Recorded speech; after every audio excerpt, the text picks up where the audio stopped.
All right, good afternoon. Thank you for joining us today. My name is Greg. I'm Joe. I've been working with Attractive for a little while. I've been in web development for the last 15 years with a focus on marketing the last six. And I have been ranking websites for the last 4 years. I am especially focusing on local SEO today. So, without wasting any more time, let's get right into it. Today's webinar is titled How to Make More Money and Leads Using Google Local. Now, today's topics are just going to go over about four major things here. Sorry about that. The first thing is a quick overview of Google Local. The second is getting a Google business set up on Google My Business. The third is the three-pronged local SEO attack. And then finally, we'll wrap up by talking about the future here. Okay, so what is Google Local? Joe, do you want to take this one? Yeah, real quick, let's take a look at the local search results. If you type in some localized keywords here, maybe we'll try coffee. Google's going to know to show results based on your location. So here we have, tied right into the maps. It shows you exactly where this is compared to your location. We are in St. Petersburg, Florida. So this is all the coffee shops. It knows that we're probably trying to find coffee near us. So a lot of keywords are going to have this localized search term to that. So this is showing you here, this is exactly where each one of these coffee shops is located. Here's their listing. You can get right to their website, phone number, name, address, phone number, all that kind of stuff listed here.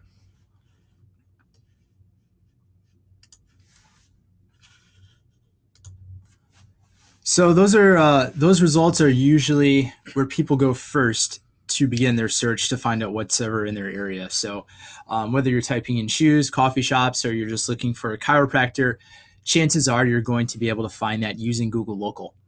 Let me throw one more thing in here. I kind of probably should have explained this better. If we're on just google.com, that is not where I'm trying to go.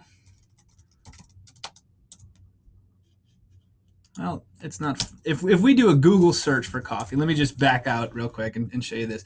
This is just to give you an idea. This is a new thing called the carousel. So that's showing some local results. But here's your organic search results.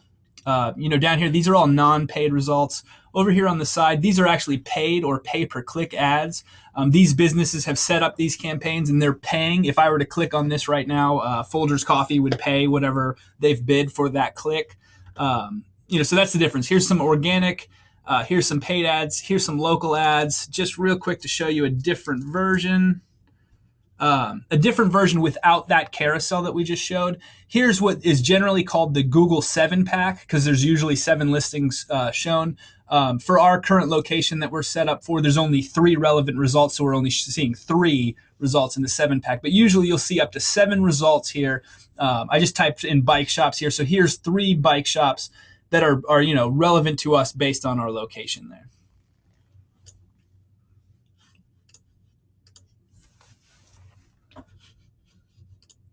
Okay, so now we know where people go to search for things. You're probably asking yourself, okay, how do I get my business listed? How do I get my business actually on Google? So let's talk about what you're going to do for that. So the first requirement is you actually have to have a physical location. So this is pretty self-explanatory. In order to pop up in Google Maps, you actually have to first have a location on the map to pop up. So what we call that is the name, address, phone number. So from here on out, whenever you see NAP, that means name, address, phone.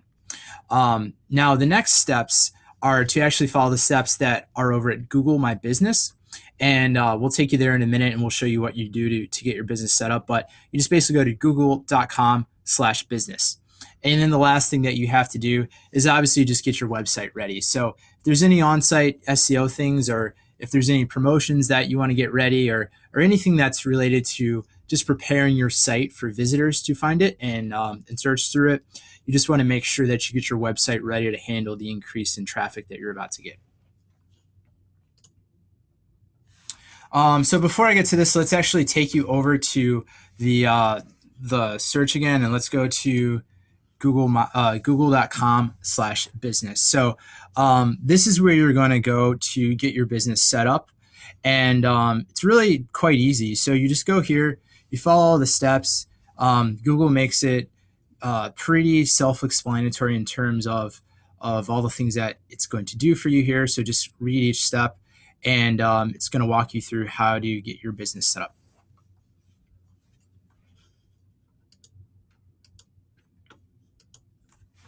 Okay, so now we know how to get your business actually on Google.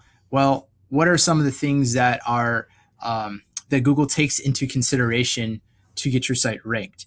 So let's talk about the importance of citations. So citations basically means name, address, phone, local directory citations, and this is to Google local results as backlinks are to organic search results. So you guys are probably familiar with the term backlinks. That's the most common offsite SEO term thrown around these days, but that's what you need to do in order to get your website ranked on the organic search results. Well, by getting a lot of local directory citations, it's going to actually rank you on Google Maps. So think of this as basically phone book websites that are out there. So like Yelp, Yellowbook.com, Whitepages.com, Yahoo Local, Insider Pages, Foursquare. Those are just some of the really big ones out there. But as you get into each subject or each niche, it does get a little bit more focused. So, for instance, wellness.com would be a perfect directory for doctors to get registered in, but a local plumber does not need to be found on wellness.com. So, there's tools that you can use to actually get a list of the most relevant directories that are out there for each subject. So, we'll walk you through how to do that at the end of the presentation, and we'll put in some links as to where you guys can go to get that information. Yeah, and basically, the importance of that is the more relevant your citations are, the better. Google recognizes these things, and the more power that's going to give your listing, which in turn is going to be better rankings in the search engine results. So we're going to look at a three-pronged attack, local SEO attack. Just break down your local SEO campaign into three simple parts. You need to do a citation audit, citation cleanup, and then some citation build, and we'll walk through those here. Okay, so the citation audit. This is the first place where you're going to go before you launch any local SEO campaign. So the purpose of the citation audit is to verify what local directory citations exist for your business and if that information is correct or up to date. Now, inconsistent citations definitely send mixed signals to Google. So the object here is to capture all of the available power that you have. And if there's any directories that have an incorrect phone number or an incorrect address or something like that, it means you're missing out on some power that's available to you. So the whole idea is, just find out the list of all of the directories where you are online, and then obviously just kind of take tally of if there's any incorrect or broken citations out there. And this one important thing, you might think, well, I've never built any citations. You never know what's gotten picked up on the internet. People to build their own, citation database might have found your website and scraped your data and put it on there. And then so if you've moved locations, and that's actually another good point, if you've ever moved locations, you want to make sure that any citations that are out there for a former location get updated to the new address. Right. Having that improper information out there can really hurt your local SEO. Exactly, which brings us to our next slide, the importance of a citation cleanup. So after you've done the audit and you've taken tally of all of the directory citations that exist for your business, the next order of business is to obviously get them corrected and fix any broken ones out there. So the problem is, a lot of times people lose the login, username, and password that they have for these websites. So you're going to have to actually contact the websites manually.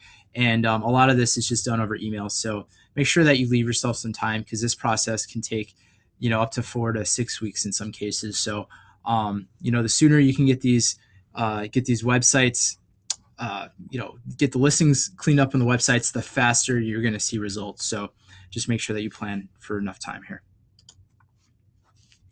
Now, citation building. This is the last part of the three-pronged attack. So after you've done the audit, you've cleaned up any broken citations, you need to go out and you need to build a lot more citations. So to get started with this, find the most relevant directories in your niche and get your NAP info index there. Now, eventually you're going to run out of available directory citations. So I don't know off the top of my head exactly how many exist for each subject, but Give or take, I'd say maybe it's around 200 different individual directories that you could be placed.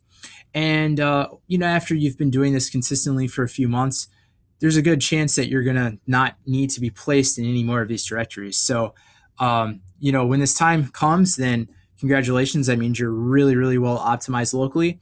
But there's still some other things that you can do in terms of building your relationships with people. And let's get into that. I was just going to add one thing to that end thing real quick. We do have a service that offers citation build.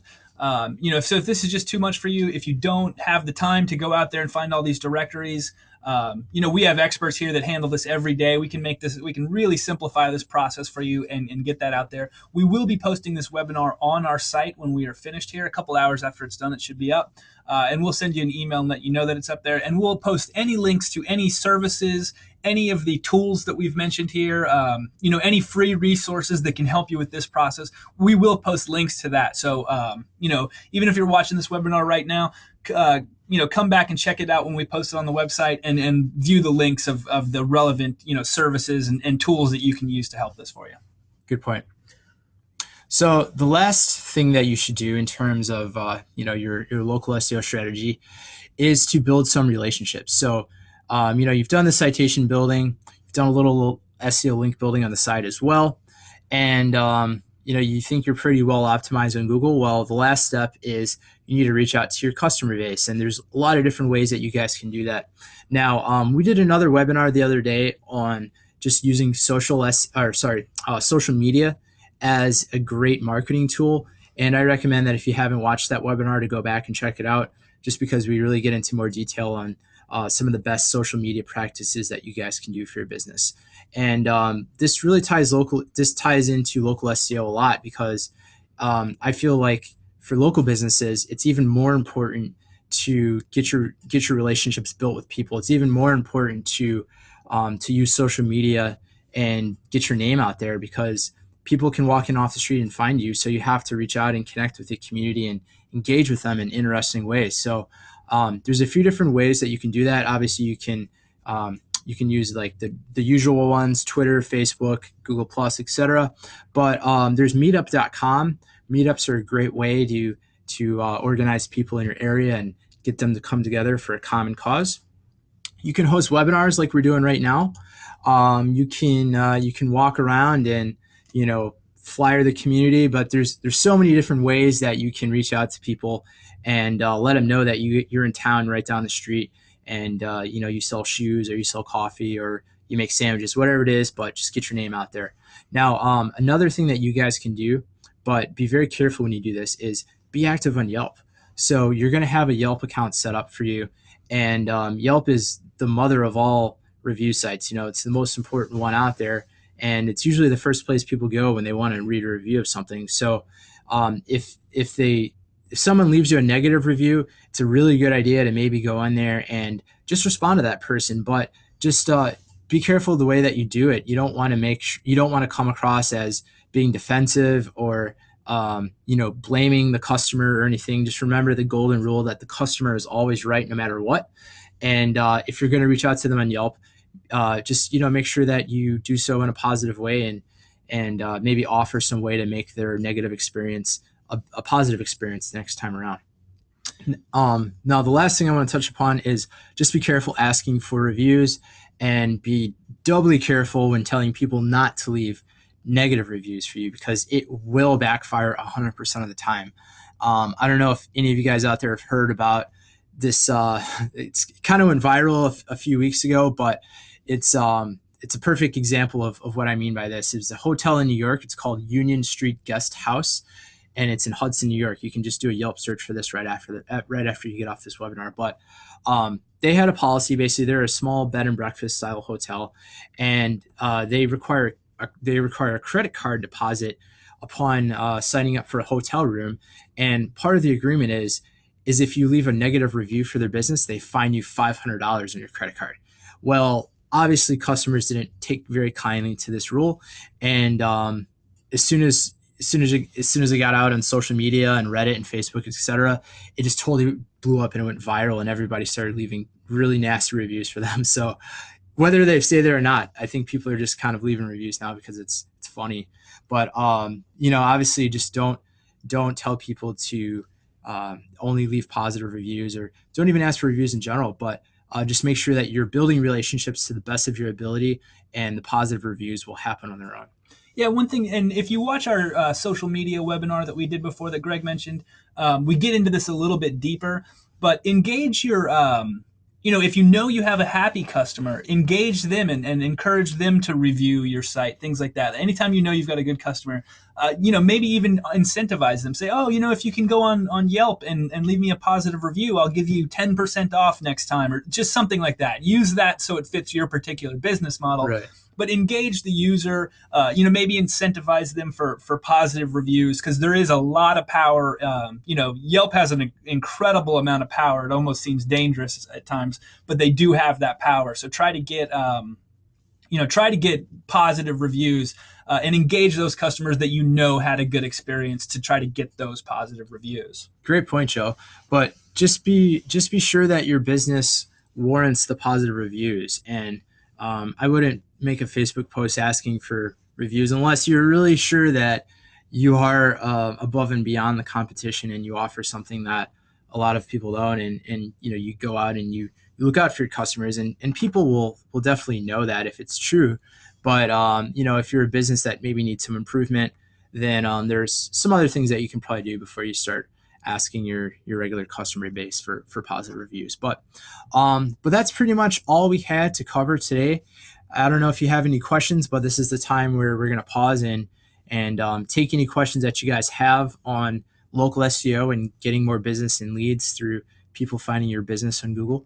Now, just keep in mind, though, that we will have this webinar posted to our website after this, and we will have some more upcoming webinars on a lot more topics very soon. We do these each week.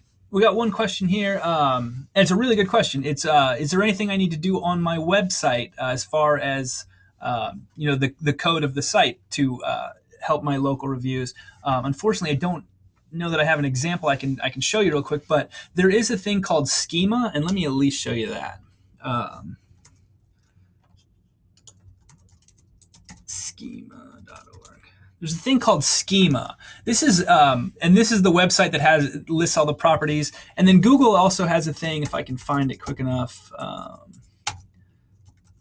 Google Markup Helper. Let me see. I think it's like that. Oh, Google Structured Data Markup Helper. So keep these two things in mind: schema.org and Google Structured Data Markup Helper. Structured data is your essentially, you could take your name, address, and phone number on your website that's actually listed there, and you can add an extra little line of code within there that just makes it easier for the search engines to recognize that you are, in fact, that this is your physical address. There's so much more you can do with schema outside of the scope of local SEO. We'll probably do a whole webinar on schema and how you can use that for your business. But from a local SEO point of view, you can mark up your name, address, phone number that's listed on your web page to actually help the search engines understand that this is an actual physical location address. It just, search engines were probably going to figure out that it was there anyway, but this markup language, this schema markup language, just helps the search engines find the information faster. And you do get a little bit of a rankings boost from having your data properly marked up that way. So structured data, and this is where you can get an edge on your competition too. The reason it would be hard for me to pull up an example right now, just off the top of my head, is very few people are taking advantage of properly marking up their any schema data, any structured data on their website. So do a little research on structured data. It should really, it really can give you an edge, because we really see very, very few websites taking advantage of this yet. It is kind of newer, but yeah, definitely take advantage of that if you can. All right, great question. I think that covers it for today, but thanks again for joining us. And again, watch our site for more webinars in the Increasing Sales series. And if you need help, just feel free to give us a call at 888-639-8877. All right, great. Thanks. Have a great afternoon. Bye.